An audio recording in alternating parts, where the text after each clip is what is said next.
Even in paradise, it was the stillness, not the storm, that nearly killed them. Voyage to go, history. Life is a journey.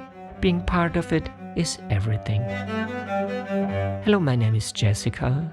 In this podcast, I explore historical journeys and travel accounts that shaped how Europeans came to understand the world. This series follows the second voyage of Captain James Cook and the young naturalist Georg Forster through the Pacific in the 18th century.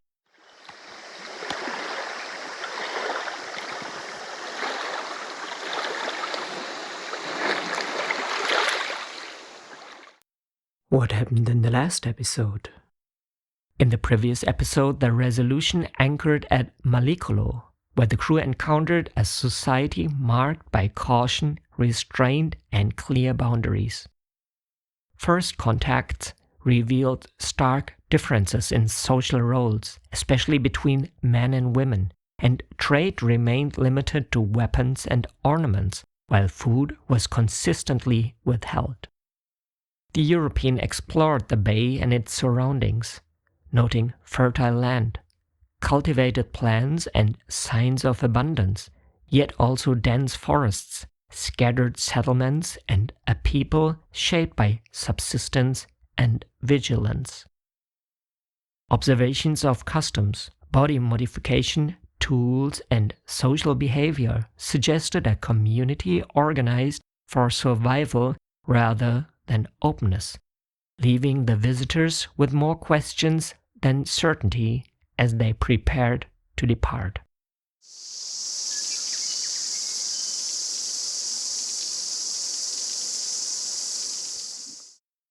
Wednesday, July 20, 1774, off the island of Mallicolo, now Mallicula, Vanuatu. As soon as they had cleared the reef at Port Sandwich and set course for Ambrym, they gradually caught sight of the southeastern end of Mallicolo. There, 4 or 5 small islands formed a kind of bay. Ambrym, the island with the smoking volcano, appeared to have a circumference of about 37 kilometers. The center of this island lay at 16 degrees 15 minutes south latitude and 168 degrees 20 minutes east longitude. At its southern end lay the island of Pa-uhm, with a tall mountain. It didn't seem particularly large. They weren't sure whether the flat land lying to the west belonged to it.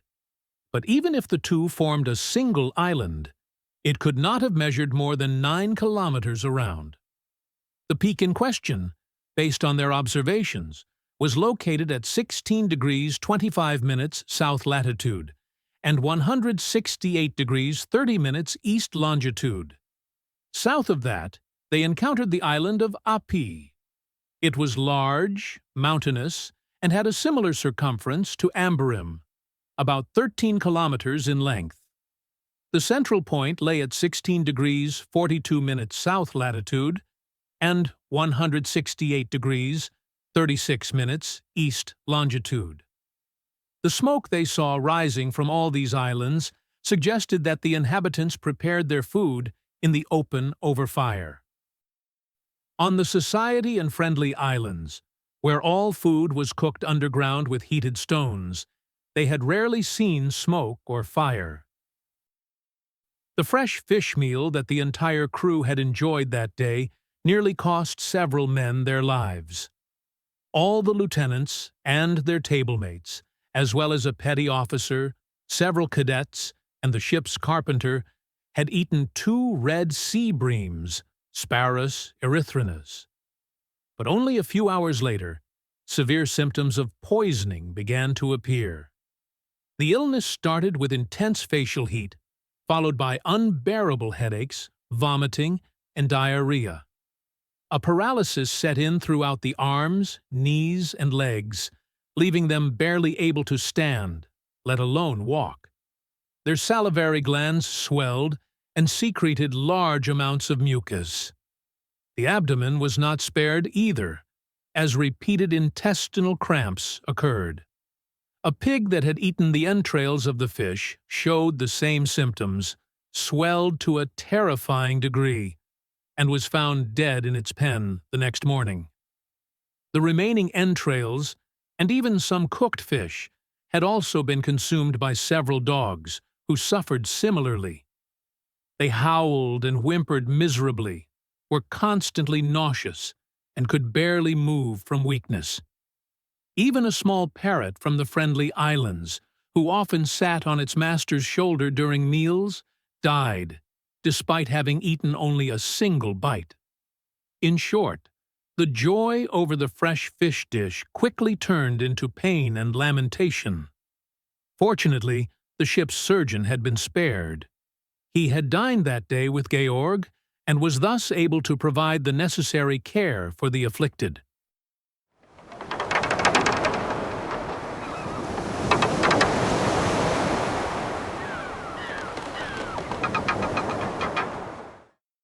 The next morning, they were still in the vicinity of Mallicolo, Ambrym, Apih, and Pa-uhm. However, they now steered toward a southern island, discovered that day, and named Three Hills Island due to its 3 peaks.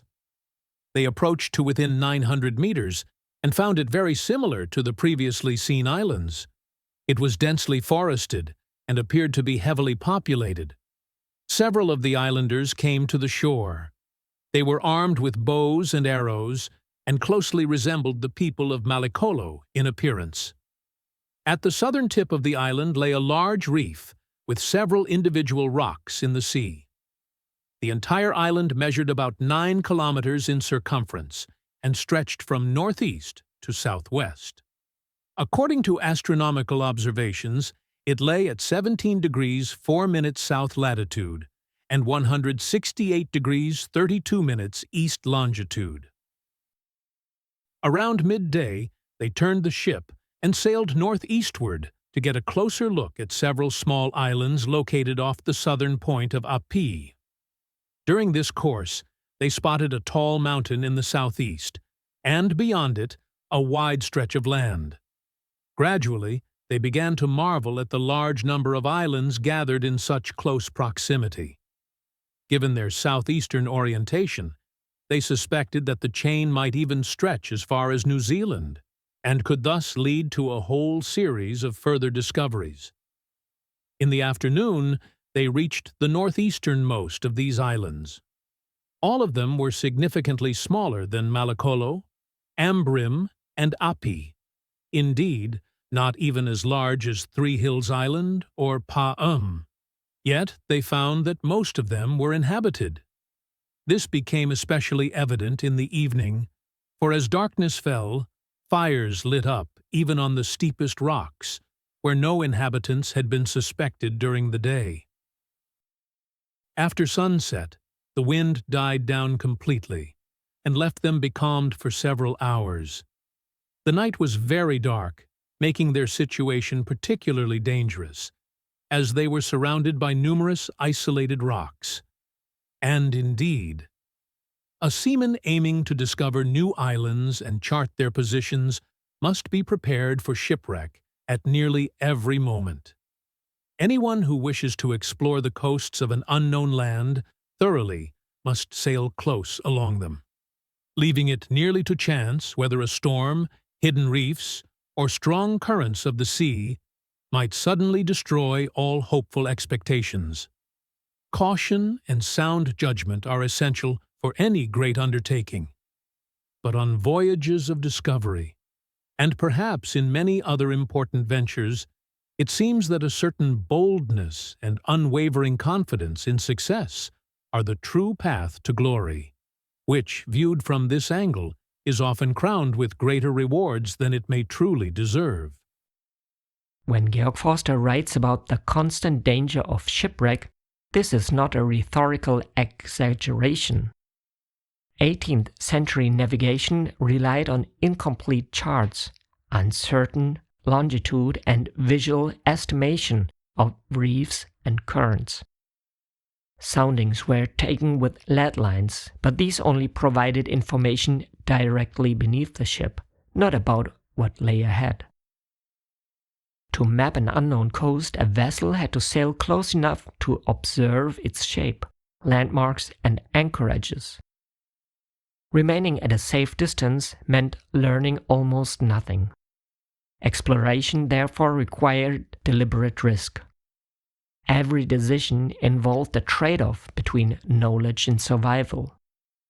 Storms could arise suddenly, currents could set a ship toward unseen rocks, and reefs were often invisible until waves broke upon them. In narrow waters, there was rarely time to react. Shipwreck was not an unlikely outcome of discovery voyages. It was an ever-present possibility. Forster's reflections reveal a growing awareness of this tension. Caution and skill were essential, but so was boldness. Without it, no new coastlines would ever be charted. Yet this boldness, celebrated in Europe as heroic confidence, was often paid for with lives, ships, and entire expeditions. With this balance between risk and necessity in mind, the voyage continued through waters that left little room for error. These dangerous islands were named Shepherd's Islands, in honor of Dr. Anton Shepherd, professor of astronomy at Cambridge. Later that night, the wind picked up again, and they tacked back and forth until dawn. At sunrise, Friday, July 22nd, they set sail from the southernmost of the Shepherd's Islands and headed toward the land they had seen to the south the previous day. On the way, they passed by Three Hills Island and approached several more islands just a few kilometers to its south. These were noticeably smaller, but like the others, covered in forest and lush vegetation. Between one of these islands and a tall pillar-shaped rock, they sailed directly through. Because of its shape, they named the rock the Monument. The waves, constantly crashing against it, had carved deep notches into the stone. The entire rock rose about 91 meters, 300 feet, from the sea, was dark in color, and not entirely barren. Some vegetation clung to its surface. Boobies and terns circled it in large numbers and appeared to be nesting there. The island near which this monument stood was named Two Hills Island by Captain Cook, as it featured only two clearly distinguishable hills. From there, they turned south toward the large land mass they had first sighted on the 24th.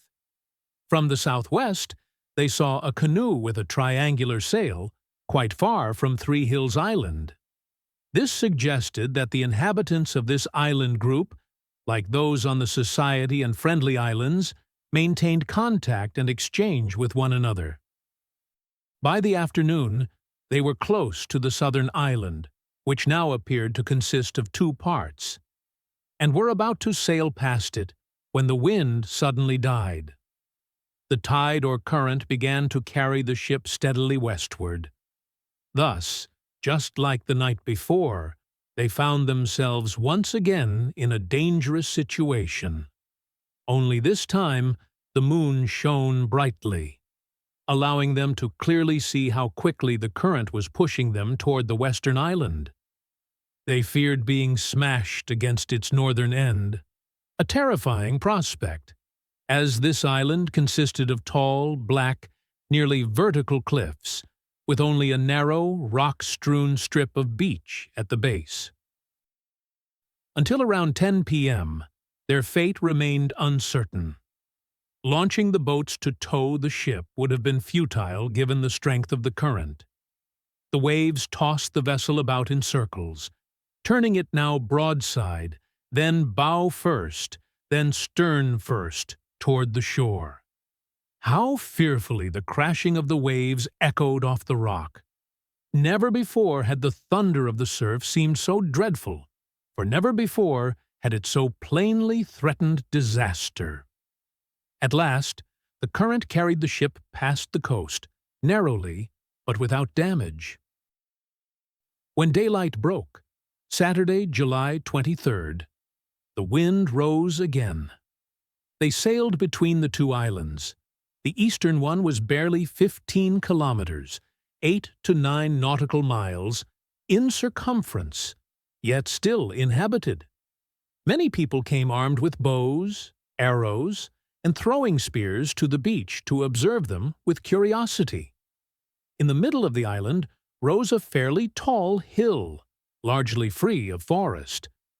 At its base and lower slopes, cultivated land was visible, along with a grove of coconut palms, banana plants, and other trees. Scattered among them stood several huts, and on the shore, multiple canoes lay pulled up on the sand. The other island lay directly opposite, about 7 to 9 kilometers farther west. It soon became clear that this landmass, too, consisted of two separate islands. The northern of the two was the very one they had nearly been wrecked upon. It measured only 22 to 28 kilometers in circumference, 12 to 15 nautical miles, but had the same elevation and a similar appearance to the eastern island. The largest island lay farther south and stretched at least 18 kilometers, 10 nautical miles, from northwest to southeast.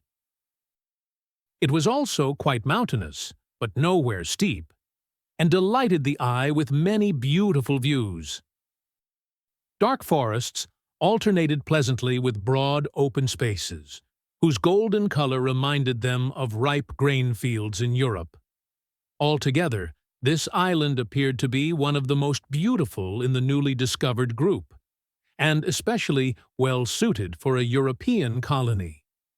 They sailed at some distance along its coast and found it less densely populated than the more northern islands. This would have made founding a settlement considerably easier. And if colonists were ever to be motivated by benevolence, they could here, with little effort, become true benefactors to the local population. For these people appeared to belong, as far as could be judged, to the same group as the Mallicolese, a very reasonable and receptive people who could have been easily won over to civilizational improvements. At the northwestern end of the island, they discovered a bay that appeared to extend far inland. They were unable to explore it further, however, as reefs and several small islands on its eastern side blocked the approach. From the west, the entrance likely would have been more accessible. Captain Cook named the large island Sandwich, in honor of the First Lord of the Admiralty Board. The northern island he named Hinchingbrook, and the eastern one Montague, after Sandwich's two sons. The central part of Sandwich Island lay at 17 degrees 40 minutes south latitude and 168 degrees 30 minutes east longitude. Throughout the afternoon and all through the night, they continued sailing southeast. At dawn, Sunday, July 24th, they found themselves about 26 kilometers from Sandwich Island and nearly the same distance from a new island ahead of them. Conditions on board now resembled those of a hospital. The men who had been poisoned by the fish were still suffering greatly. The abdominal pain and bone aches would not subside. When out of bed, they could hardly hold their heads up due to dizziness. Yet, when lying down, the warmth of the bedding intensified the aching in their limbs so much that they couldn't get any sleep. The flow of saliva continued. The skin all over their bodies began to peel, and their hands developed numerous small ulcers. Some complained less of pain and more of extreme fatigue, dragging themselves around pale and emaciated. None of the lieutenants were fit for duty. Since a second mate and several cadets had also eaten the fish, the supervision of the ship had to be taken over in turns by the constable and the two remaining mates. The dogs who had joined the meal were also still unwell and suffered greatly, as nothing could be done for them. Their constant whimpering and endless drinking showed that they were tormented by pain and burning thirst. The worst affected were those that had eaten the fish entrails. One of these poor creatures seemed almost destined for martyrdom, having earlier survived the test with the supposedly poisoned arrow. Yet it survived both ordeals and eventually returned healthy to England. In his travel account, Quiros reported that most of his crew had been poisoned in St. Philip's Bay on St. Jago by a sea fish he called pargos, seemingly in exactly the same way as in their current case. In all likelihood, it was the same species, as pargos is the Spanish word for sea bream, pagrus. However, this species does not appear to be inherently poisonous, but becomes so only when it feeds on toxic plants, something that occurs frequently in the waters of the East and West Indies. What strengthened Georg in this assumption was the fact that the entrails of the fish were far more toxic than any other part. Without doubt, the highest concentration of poison remained in the digestive tract, while only weaker particles passed into the flesh through the lymph and blood.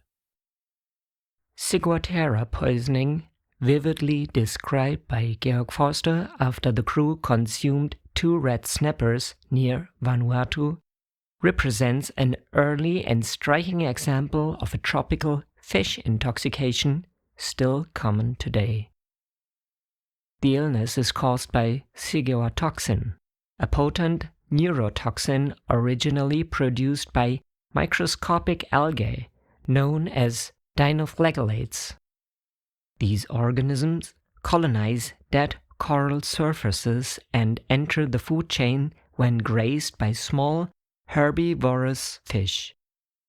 As larger predatory species such as snappers, moray eels, or groupers feed on them, the toxin accumulates to dangerous concentrations. Typical signs of ciguatera include nausea, vomiting, diarrhea, muscle pain, paralysis-like symptoms, and neurological disturbances such as numbness or the notorious reversal of hot-cold sensation. One of the most deceptive aspects of the toxin is its heat resistance. Cooking, frying, or drying does nothing to neutralize it. Forster's account features many hallmark symptoms. The afflicted sailors suffered from intense facial heat, spasms, paralysis, excessive mucus production, and exhaustion. Even the animals that consumed the leftovers were affected. A pig that devoured the scraps died shortly afterwards. Dogs whimpered in distress, and a parrot that took only a small bite perished as well. These observations underscore a crucial fact. Ciguatera strikes not only humans, but also animals, often with alarming speed and severity. To this day, there is no specific cure for ciguatera. The most reliable precaution is simply avoiding certain reef fish in tropical regions. Forster's notes show that this knowledge was learned the hard way, making his description one of the earliest documented European accounts of this remarkable and dangerous illness. Since departing from Mallicolo, they had enjoyed mild weather and at times quite strong trade winds. But as they approached the vicinity of the most recently discovered island, the wind dropped off significantly.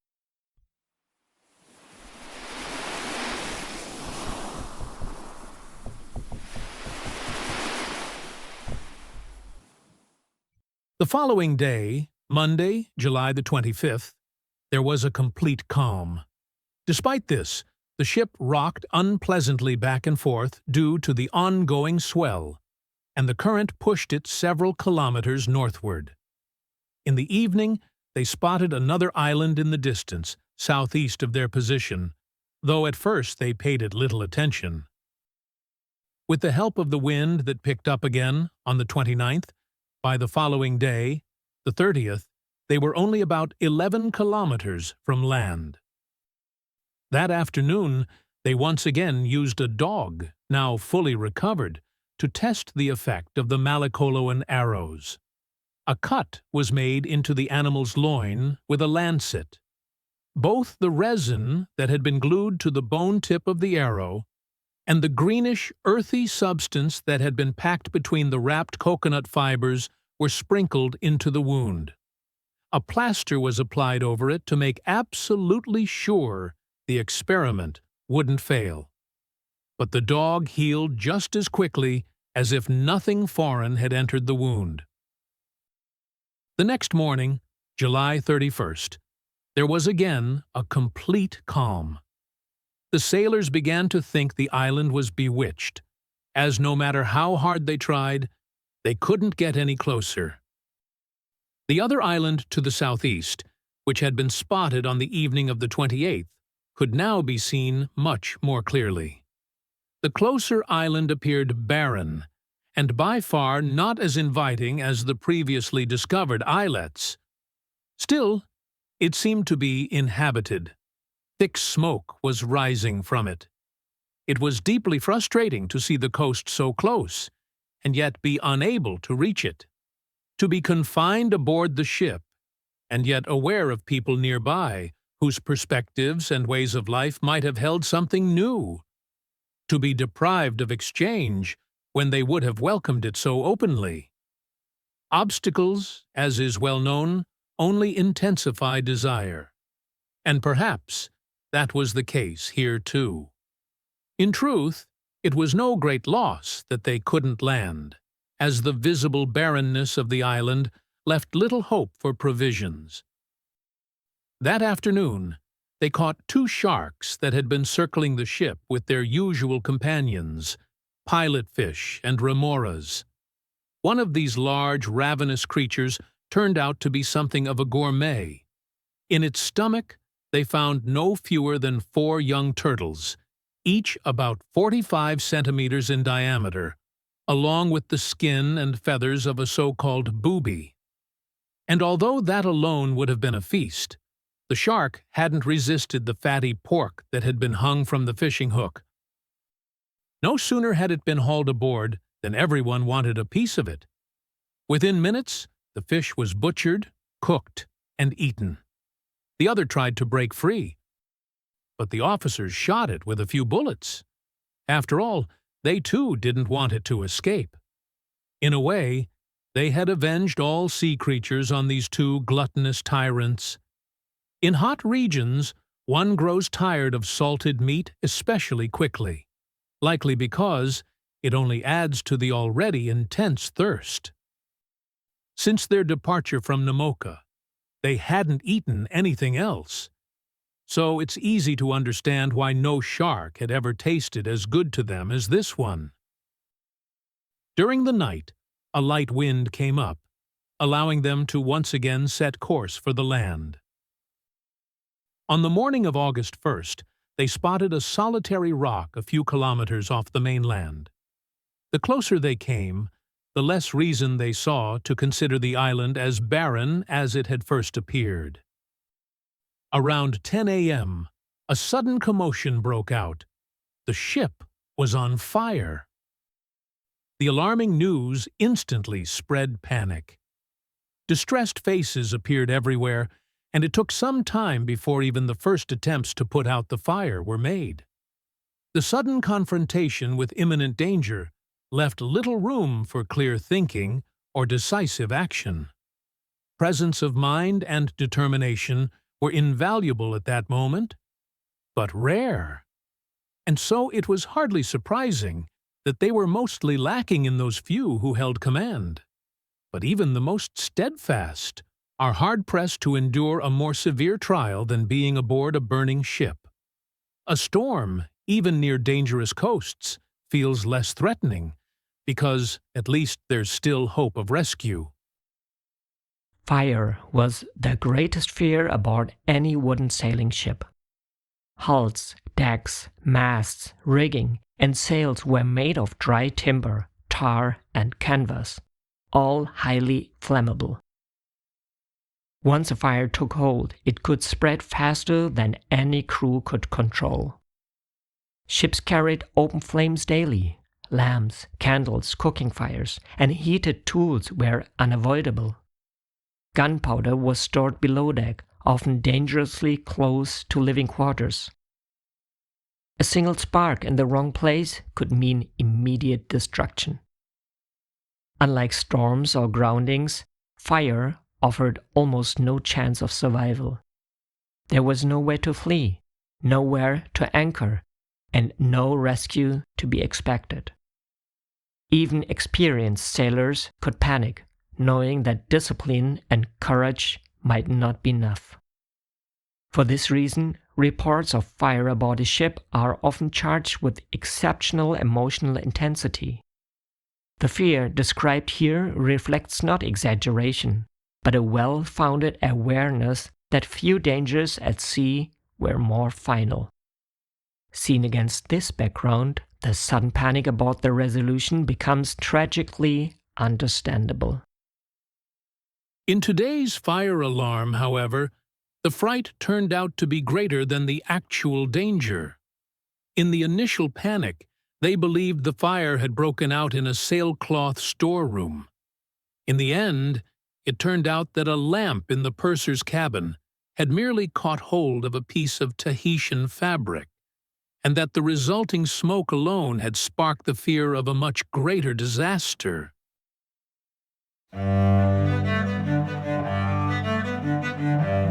This brings us to the end of this episode of The Journey. You can continue listening right away as the voyage unfolds further. Maps and present-day locations are linked in the show notes on YouTube and lead to the website. Support for the podcast is welcome via PayPal.